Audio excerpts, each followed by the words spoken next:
ज़ाल मुल्कनि में जंगूं थींदियूं आहिनि, मुआइशी बहरान बि ईंदा आहिनि, वसाइली बहरान बि ईंदा आहिनि। असां वटि बि बहरान आया आहिनि, हुननि जो हल बि आहे। असांजे हुज़ूर सल्लल्लाहु अलैहि वसल्लम असांखे उहे हल ॿुधाया आहिनि। नबी पाक सल्लल्लाहु अलैहि वसल्लम जो फरमान आहे, जेको ज़ख़ीरा अंदोज़ी कंदो उहो गुनाह करे थो, जेको ज़ख़ीरा अंदोज़ी कंदो उहो गुनाह करे थो। जंग जे मैदान में अंसार मदीना ऐं मुहाजिर मदीना मक्का खे हुज़ूर पाण में भाईचारो क़ाइमु कराईंदा हुआ, हुननि जे हिक ॿिए खे सहारो ठाहींदा हुआ, हू मुतहद थी करे विढ़ंदा हुआ, मुतहद थी करे विढ़ंदा हुआ। ऐं खंदक जो मौक़ो, खंदक जो मैदान असांजे लाइ हिकु वॾो वसी मिसाल आहे।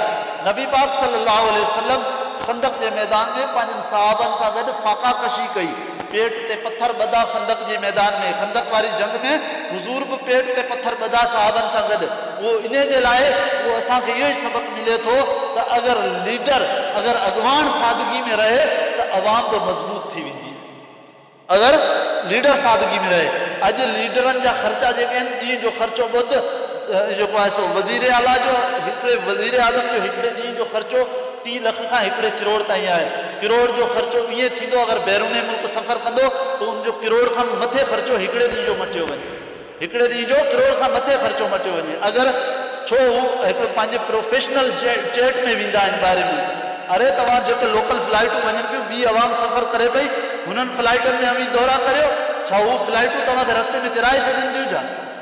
ओरिजिनल फ्लाइट प्रोफेशनल जेट ते पाण ॿाहिरि मुल्क वेंदा आहिनि।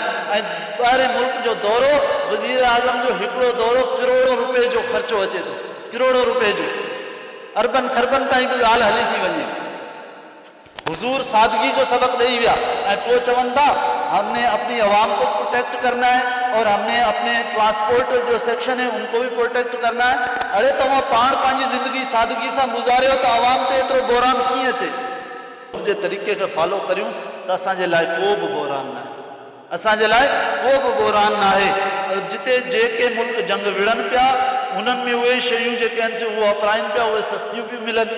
ऐं असांखे न्यूज़ चैनलनि ते इहो बि ख़बर हले पई त पाकिस्तान जा अॼु 2 बेड़ा आबनाए हुरमज़ तां मटिया आहिनि, अॼु 3 बेड़ा आबनाए हुरमज़ तां मटिया आहिनि। उहे बेड़ा केॾां पिया वञनि? उहे बेड़ा केॾां पिया वञनि? साईं दोस्त मोहम्मद जे घर त कोन पिया अचनि, न को मुंहिंजे घर में अचनि पिया। उहे बेड़ा आवाम जा ॿुधनि पिया, उहे ख़बर केॾां बेड़ा पिया वञनि। ऐं